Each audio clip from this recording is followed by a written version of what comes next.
কোকৰাঝাৰ লোকসভা সমষ্টিটোক ৰিজাৰ্ভেশ্যনটো উঠাই দি পেলাই জেনেৰেট কৰিব বিচাৰাটো আমি কেতিয়াও মানি ল'ব নোৱাৰোঁ, আমি নামানো। কি হৈছে, ৰাজবংশী বুলি কোনো এটা জাতি নাছিলে। মানে আমাৰ বিটিআৰ অঞ্চল সামৰি লোৱাৰ কথা বহুতে মানে নিউজ পৰ্টেলৰ যোগেদি আমি দেখিবলৈ পাইছোঁ। এইটো কিন্তু অবাস্তৱ, অবান্তৰ কথা বতৰাবিলাক নোকোৱাই ভাল। কেৰেলৰ চেয়াৰমেন জীৱন সিংহ ম্যানমাৰৰ পৰা ওলাই আহিছে ভাৰত চৰকাৰৰ লগত আলোচনাৰ জৰিয়তে তেওঁলোকৰ সমস্যা সমাধান কৰিবলৈ কাৰণে। তাৰ কাৰণে তেখেতক মানে আমি স্বাগতম জনাইছোঁ, আমি ৱেলকাম কৰিছোঁ তেখেতে অহাৰ কাৰণে।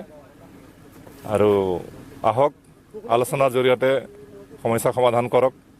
মানে আমাৰ বিটিআৰ অঞ্চল সামৰি লোৱাৰ কথা বহুতে মানে নিউজ পৰ্টেলৰ যোগেদি আমি দেখিবলৈ পাইছোঁ। এইটো কিন্তু অবাস্তৱ, অবান্তৰ কথা বতৰাবিলাক নোকোৱাই ভাল। কাৰণ বিটিআৰ এটা সাংবিধানিক এটা গণ্ডিৰ ভিতৰত আছে। এইটো বহুতো সংগ্ৰামৰ জৰিয়তে, বহুতো তেজ আৰু জীৱনৰ বিনিময়ত, দীৰ্ঘ সংগ্ৰামৰ বিনিময়ত বিটিআৰ গঠন হৈছে। আৰু বিটিআৰ অঞ্চলৰ ৰাইজে এইটো কেতিয়াও নিবিচাৰে যে বিটিআৰ অঞ্চলৰ 1 ইঞ্চি ভূমিও ইফাল সিফাল হওক বুলি। আৰু এইটো বিটিআৰ অঞ্চলৰ ৰাইজে কেতিয়াও মানি নলয়। আৰু আমি XNDB হিচাপে, ইউনাইটেড ফৰাম অফ XNDB সংগঠনৰ ফালৰ পৰাও আমি বিটিআৰৰ 1 ইঞ্চি ভূমিও আমি এৰি দিবলৈ কাৰণে মান্তি নহয়।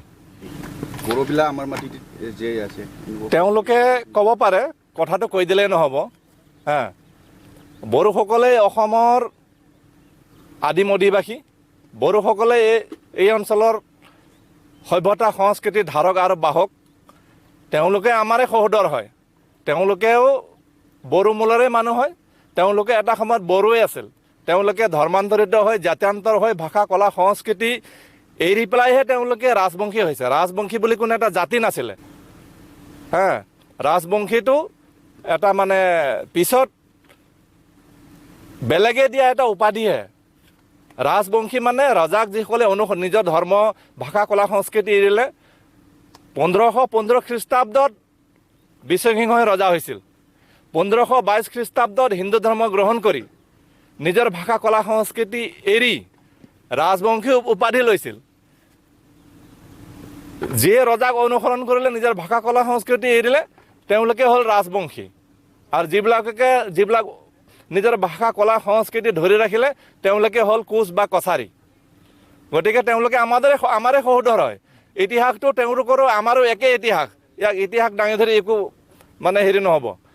ঐতিহাসিক যদি অধিকাৰ বিচাৰিবলৈ যায়, তেতিয়াহ'লে ঐতিহাসিক স্থানসমূহ যিবিলাক এটা সময়ত কোচ ৰজাৰ ৰাজত্ব আছিলে, সেই হিচাপেতো বাংলাদেশো সিহঁতে দাবী কৰিব পাৰে। বাংলাদেশৰ কুৰিগ্ৰাম, নীলফামাৰী, ৰংপুৰ, দিনাজপুৰ, ঠাকুৰগাঁও, পঞ্চগড়, বগুড়া, গাইবান্ধালৈকে কোচবিহাৰ আছিলে, কোচ ৰাজ্য আছিলে। তো সেইবিলাকো তেওঁলোকে ডিমাণ্ড কৰক। আজিও ৰংপুৰত কোচ ৰজা ৰাজবাৰী তাতো জিলিকি আছে। আজি দিনাজপুৰত, বাংলাদেশত দিনাজপুৰত ৰজা দিনেশ্বৰ তাতো ৰাজবাৰী আজিও আছে। ঐতিহাসিক প্ৰসিদ্ধ স্থানসমূহ তাতো বাংলাদেশতো আছে। তেওঁলোকে বাংলাদেশকো ডিমাণ্ড কৰক। এইটো কিয় বিচাৰি আছে?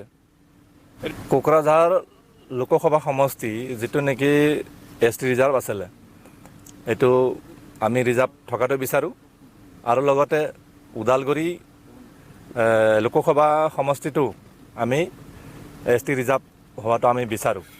কাৰণ এইটো ST সকলৰ এইটো প্ৰাপ্য অধিকাৰ, এইটো আমাক লাগিব। আৰু এইটো কোকৰাঝাৰ লোকসভা সমষ্টিটোক ৰিজাৰ্ভেশ্যনটো উঠাই দি পেলাই জেনেৰেট কৰিব বিচাৰাটো আমি কেতিয়াও মানি ল'ব নোৱাৰোঁ, আমি নামানো।